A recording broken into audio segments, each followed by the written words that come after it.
ஹாய்ங்க, எல்லாரும் எப்படி இருக்கீங்க? நான் சூப்பராக இருக்கேன். இந்த வீடியோ விஜய் தமிழக அரசியல் இதை பற்றி தான் பேச போகிறோம். தொடர்ச்சியாக எல்லாருமே பேசிகிட்டு இருக்கக்கூடிய விஷயங்கள் தான், நீங்கள் தொடர்ச்சியாக எல்லாருமே ஃபாலோ பண்ணிட்டு இருக்கக்கூடிய விஷயங்கள் தான். கவர்னர் இன்னைக்கு அனுமதி கொடுத்துட்டாரு. அவருடைய வாயிலிருந்து நாளைக்கு பதவி ஏற்கலாம் அப்படிங்கிற மாதிரி சொல்லியிருக்காங்க. 13ஆம் தேதிக்குள்ள தன்னுடைய பெரும்பான்மையை விஜய் அவர்கள் சட்டசபையில் நிரூபிக்கணும் அப்படிங்கிற மாதிரியும் சொல்லியிருக்காங்க. இந்த விஷயத்தை அவர் முன்னாடியே பண்ணியிருக்கலாம். ஏன்னா சட்டசபையில தான் பெரும்பான்மையை நிரூபிக்கணும் அப்படிங்கிற பட்சத்தில் 108 எம்எல்ஏக்கள் அவர்கிட்ட தான் பெரும்பான்மையான எம்எல்ஏக்கள் இருக்கிறாங்கிற பட்சத்தில் அவர் முன்னாடியே சொல்லிட்டு இருந்தீங்கன்னா இந்த மாதிரியான கலையபுரங்கள் நடந்திருக்க வாய்ப்புகளே கிடையாது.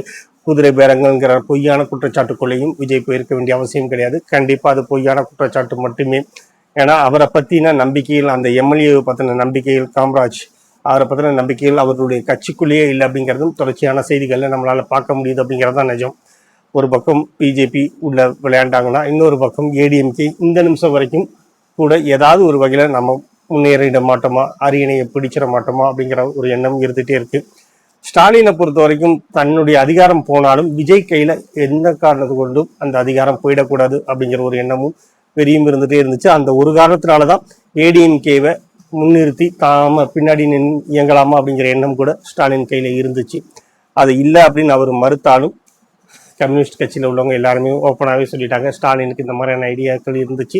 அதை பற்றி எல்லாருமே பேசிகிட்டு இருந்தாங்க. அதுக்கப்புறமா ஒரு கட்டத்துக்கு அப்புறமா தான் அவருக்கே புரிய ஆரம்பிச்சது, ஏடிஎம்கேக்கு நாம் ஆதரவு கொடுத்தோன்னா இத்தனை வருஷமாக அவங்களுக்கும் நமக்குமான அந்த பனிப்போர் அப்படிங்கிறது வெறும் வெளிவேசம் ஆகிடும் அப்படிங்கிறது மக்கள் புரிஞ்சுப்பாங்க அப்படிங்கிறதுல பயந்தார், பின்வாங்கிட்டார் அப்படிங்கிறதும். அதுக்கப்புறமா பார்த்தீங்கன்னா திருமாவளவனை முதலமைச்சர் ஆக்கலாம் அப்படிங்கிற மாதிரியான ஒரு ஏற்பாடுகள் நடந்துகிட்டே இருந்துச்சு. அதற்கு பெரும்பான்மையான கொடுக்கல. ஏன்னா 2 எம்எல்ஏ சீட்டை மட்டும் வச்சுக்கிட்டு திருமாவளவன் கிட்டத்தட்ட 4 நாளாக விஜய்கிட்ட போக்கு காட்டியிருக்காரு. திருமாவளவனை அரியணை ஏற்றுனா என்னென்ன நடக்கும் அப்படிங்கிறதும் தெரியும். அவருடைய கட்சியினுடைய பின்புலமும் அவங்களுக்கு புரியும் அப்படிங்கிறதுனாலே அதுலேருந்து பேக் ஆகிட்டாங்க. இப்போதைக்கு வேற வழியே கிடையாது. திருமாவளவன் அவர்களே சொன்ன மாதிரி ஒருவேளை அடுத்த 36 மணி நேரத்துக்குள்ள விஜய் பதவி ஏற்கல அப்படிங்கிற பட்சத்தில் இங்கே ஜனாதிபதி ஆட்சியை அமல்படுத்துவாங்க. ஜனாதிபதி ஆட்சியை அமல்படுத்தினாங்கன்னா வேற ஒன்றுமே கிடையாது, சென்ட்ரல் கவர்மெண்ட்டுக்கு கீழே நம்ம வந்துடுவோம். அவங்களுக்கான சட்டத்திட்டங்கள் எல்லாத்தையுமே குறிப்பாக கொண்டு வந்துடுவாங்க. குறிப்பாக பார்த்தீங்கன்னா கல்வி சம்மந்தப்பட்டதில் அவங்க நிறையா குளறுபடிகள் பண்ணிடுவாங்க. மும்மொழி கொள்கைகள் எல்லாத்தையுமே உள்ளே கொண்டு வந்து திணிப்பாங்க. அதை மாற்ற முடியாத ஒரு சூழ்நிலை வந்துடும் அப்படிங்கிற பயந்துட்டு தான் நாங்கள் விஜய்க்கு ஆதரவு கொடுப்போம் அப்படின்னு சொல்லியிருக்காங்க. காங்கிரஸை பொறுத்த வரைக்கும் இன்னைக்கு ஆதரவு கொடுத்தவங்க தேர்தலுக்கு முன்னாடி ஆதரவு கொடுத்துருந்தாங்கன்னா இந்த 118 அந்த 10 எம்எல்ஏக்காக விஜய் இப்படி அவஸ்தப்பட இருக்க வேண்டிய அவசியம் இருந்திருக்காது அப்படிங்கிறதான் நிஜம். காங்கிரஸ் வந்துருந்துச்சுன்னா அன்னைக்கு நிறைய பெரிய கட்சிகள் விஜய் கூட அனுபவித்திருப்பாங்க. இன்னைக்கு ஒரு பெரும்பான்மையை ஈஸியாக பண்ணி நேரத்துக்கு பதவி ஏற்று முடிஞ்சு முதல் திட்டங்கள் எல்லாமே அறிவிப்புகள் எல்லாமே வெளியாயிருக்கும் அப்படிங்கிறது மட்டும்தான் நிஜம். பட் இப்பவும் ஒன்று கெட்டு போல. காங்கிரஸை பொறுத்த வரைக்கும் நாம நீண்ட காலம் பயணிக்கணும் அப்படிங்கிற ஐடியாவில் தான் இருக்காங்க. அடுத்த உள்ளாட்சி தேர்தல், அடுத்து நாடாளுமன்ற தேர்தல் எல்லாத்துலேயுமே நாங்கள் தாவேகா கூட கூட்டணி வச்சுப்போம் அப்படிங்கிற மாதிரி சொல்லியிருக்காங்க. அவங்களோட ஒரே நிபந்தனை என்னன்னு கேட்டிங்கன்னா, நாங்கள் மதவாத சக்திகளோட நீங்கள் கூட்டணி வச்சக்கூடாது அப்படிங்கிறது மட்டும்தான்.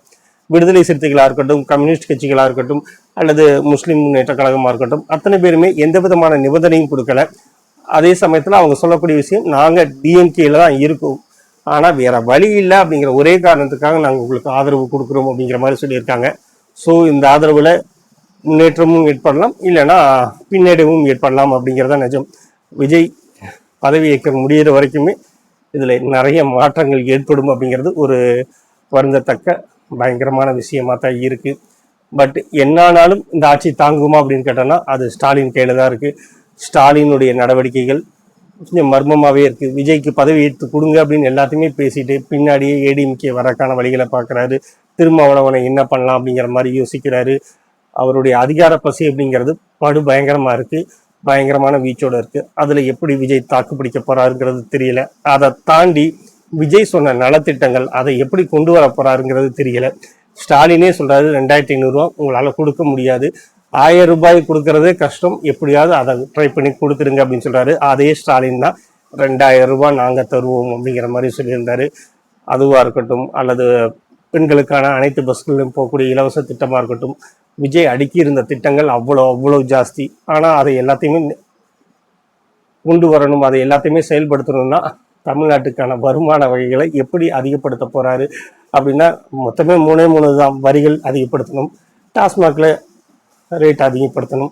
இந்த மாதிரி சின்ன சின்ன வருமானங்கள் மட்டும்தான் இருக்குது. மீதி எல்லாமே ஜிஎஸ்டிக்குள்ளே போயிடுது. அங்கே ஜிஎஸ்டி போயிட்டு அதுலேருந்து ரிட்டர்ன் நமக்கு எவ்வளோ அமௌண்ட் வருது அப்படிங்கிறது பார்த்தீங்கன்னா அதில் கணக்கே கிடையாது அப்படிங்கிறது தான் நிஜம்.